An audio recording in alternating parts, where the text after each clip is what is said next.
اعوذ باللہ من الشیطان الرجیم بسم اللہ الرحمن الرحیم وما ينظر هؤلاء اور یہ لوگ نہیں انتظار کرتے الا صیحۃ واحدۃ مگر ایک چنگاڑ کا، ایک چیخ کا، ما لہا من فواق جس کے درمیان کوئی وقفہ نہیں ہوگا۔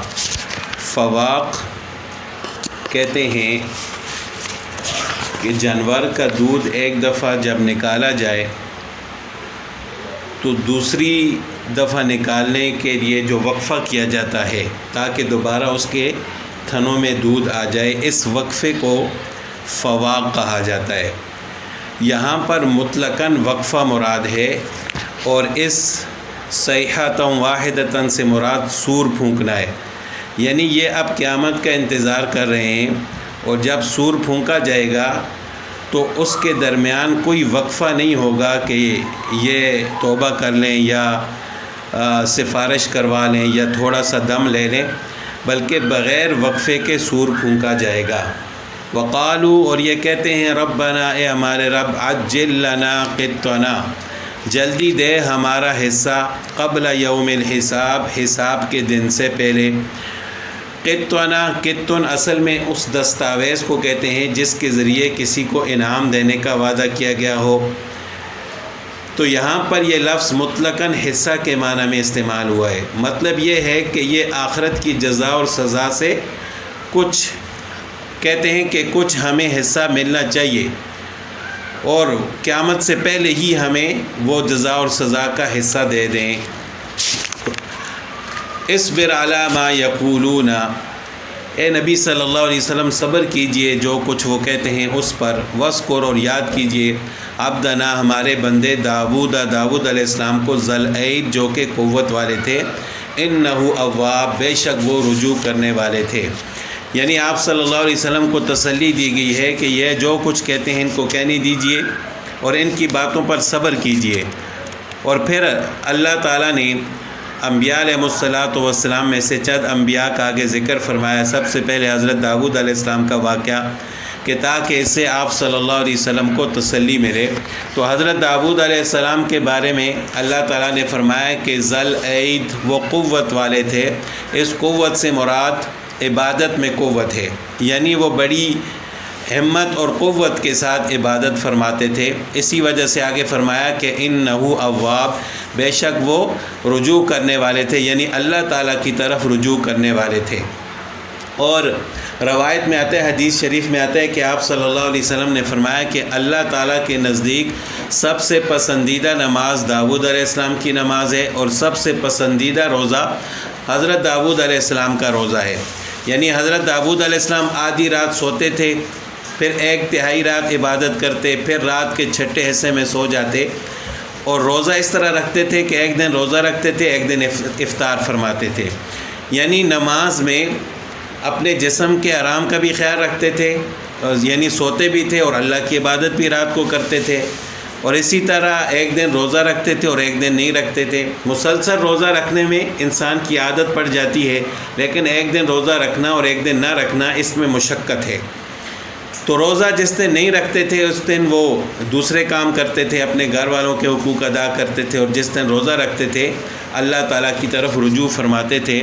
تو حضرت داود علیہ السلام کی نماز اور روزہ اللہ تعالیٰ کو پسند تھے، اسی وجہ سے فرمایا کہ انہ اواب کہ وہ اللہ تعالیٰ کی طرف رجوع کرنے والے تھے۔ آگے حضرت داود علیہ السلام کا ایک معجزہ بیان فرمایا اللہ تعالیٰ نے کہ انا سخرنا الجبال کہ ہم نے تابع کیا پہاڑوں کو، معہ یسبحنا وہ اس کے ساتھ تسبیح کرتے تھے، بالعشی شام کے وقت، والاشراق اور صبح کے وقت۔ یہاں پر حضرت داود علیہ السلام کا ایک معجزہ بیان فرمایا گیا ہے، اور اس کا ذکر سورہ انبیاء اور سورہ سبا میں بھی گزرا ہے کہ اللہ تعالیٰ نے پہاڑوں کو حضرت داود علیہ السلام کے تابع بنا دیا تھا۔ یہ حضرت داود علیہ السلام کے لیے نعمت تھی، اور حضرت داود علیہ السلام کے لیے نعمت اس طرح تھی کہ پہاڑوں کے ساتھ آگے پرندوں کا بھی ذکر ہے کہ وہ والطیر محشورا، اور پرندے بھی جو جمع کیے ہوئے ہوتے تھے، کل اللہ اواب سب رجوع کرنے والے تھے، یعنی سب تسبیح کرتے تھے اور اللہ کی طرف رجوع کرتے تھے۔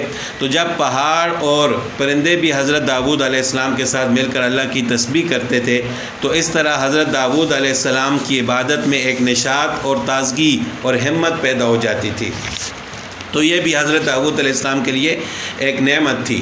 آگے اللہ تعالیٰ نے فرمایا کہ بالعشی والاشراق، شام کے وقت اور صبح کے وقت۔ عشی کے معنی زور کے بعد سے لے کر اگلے دن صبح تک کا وقت ہے، یعنی جب زوال کا وقت ختم ہوتا ہے، زور کا وقت شروع ہوتا ہے، اس وقت سے لے کر اگلے دن صبح تک کا وقت جو ہے اس کو عشی کہا جاتا ہے۔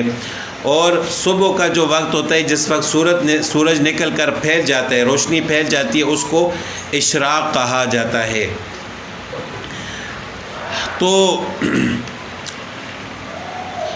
عبداللہ بن عباس رضی اللہ تعالیٰ عنہما نے صلاۃ الضحیٰ کے مشروع ہونے پر اس آیت سے استدلال فرمایا ہے کہ صبح کے وقت جب سورج نکلے اور روشنی پھیل جائے، اس وقت بھی جو نماز ادا کی جاتی ہے، پہلے اشراق کی نماز ہوتی ہے، پھر اس کے بعد جو ہے وہ چاش کی نماز ہوتی ہے، اس وقت بھی اللہ کی تسبیح کرنی چاہیے، اللہ کو یاد کرنا چاہیے۔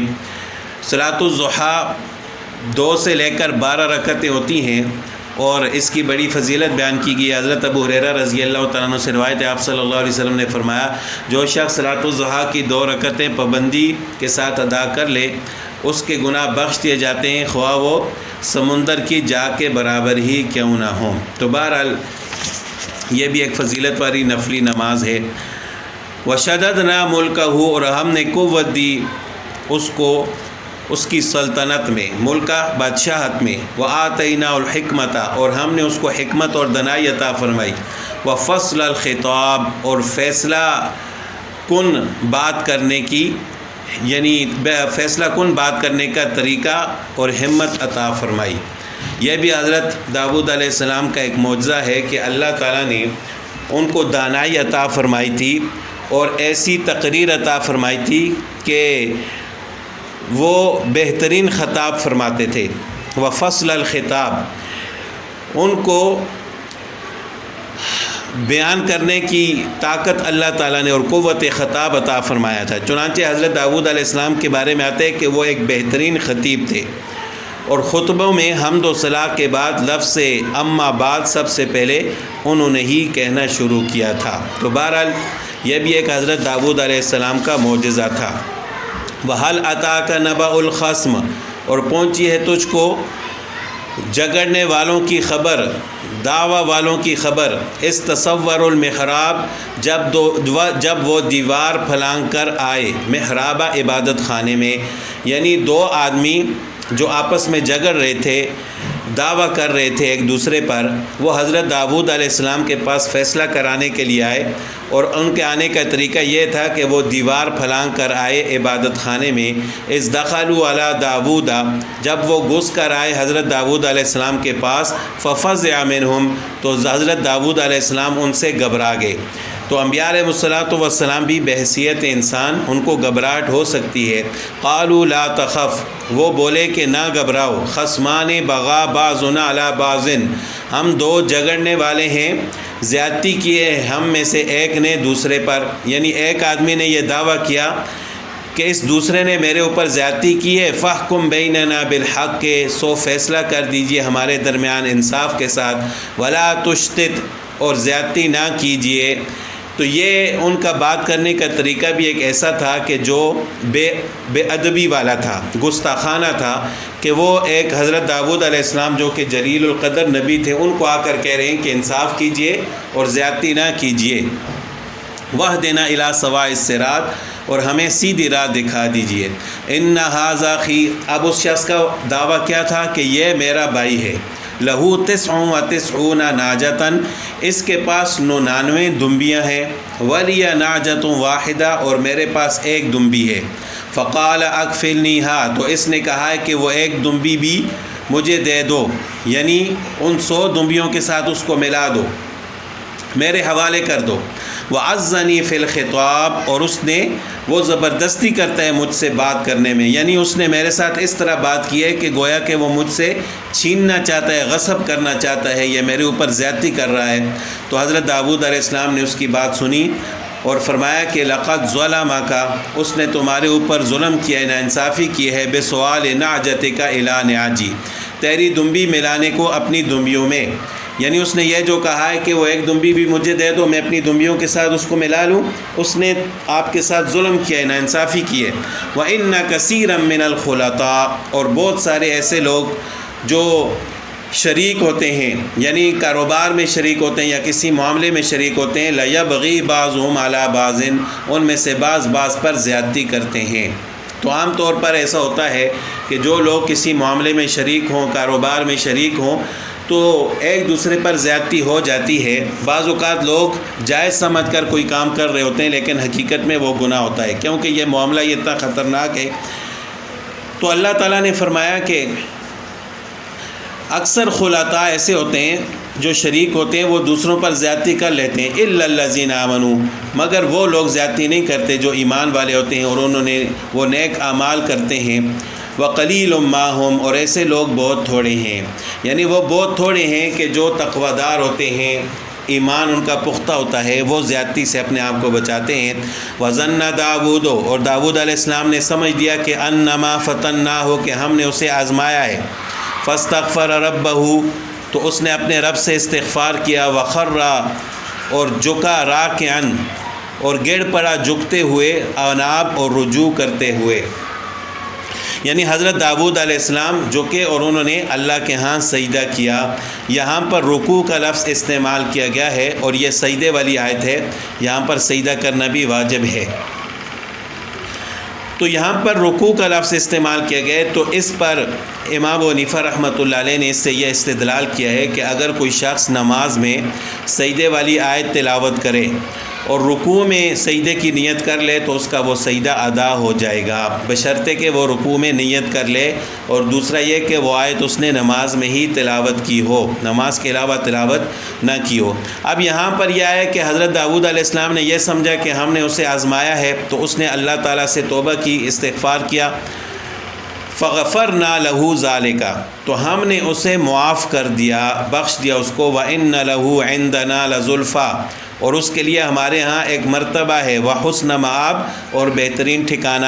وہ آزمائش یہ تھی کہ جب یہ دو آدمی آئے تو حضرت داود علیہ السلام نے صرف ایک کی بات سنی، دوسرے کی بات نہ سنی۔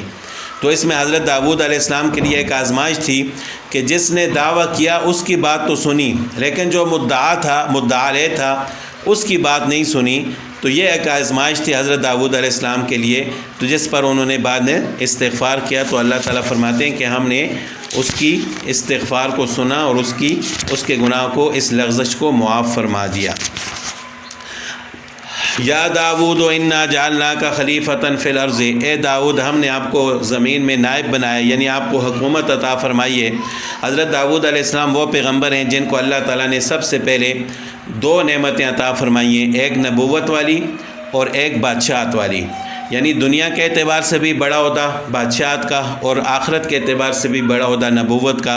پھر اس کے بعد ان کے بیٹے حضرت سلیمان علیہ السلام کو بھی اللہ تعالیٰ نے یہ دونوں نعمتیں عطا فرمائی تھیں۔ تو اللہ تعالیٰ نے فرمایا کہ داود ہم نے آپ کو نائب بنایا ہے زمین میں، یعنی آپ کو بادشاہت عطا فرمائی ہے۔ فاحکم بین الناس بالحق، سو فیصلہ فرما یا حکومت کر لوگوں میں حق کے ساتھ، انصاف کے ساتھ۔ ولا تتبع الہوا، اور خواہشات کی پیروی نہ کر۔ فیضلک عن سبیل اللہ، وہ خواہشات آپ کو اللہ کے راستے سے بھٹکا دیں گی۔ ان الذین یضلون عن سبیل اللہ، اور جو لوگ اللہ کے راستے سے ہٹ جاتے ہیں، گمراہ ہو جاتے ہیں، لہم عذاب شدید، ان کے لیے سخت عذاب ہے، بما نسوا یوم الحساب، بوجہ اس کے کہ انہوں نے حساب کے دن کو بلا دیا۔ تو جو شخص بادشاہ و حاکم ہو، یہ اس کے لیے بھی ایک نصیحت ہے کہ اس کو انصاف کے ساتھ حکومت کرنی چاہیے، اپنی خواہشات کی پیروی نہیں کرنی چاہیے، اور اگر وہ ایسا کریں گے تو اللہ تعالیٰ نے فرمایا کہ لہم عذاب شدید، ان کے لیے سخت عذاب ہے۔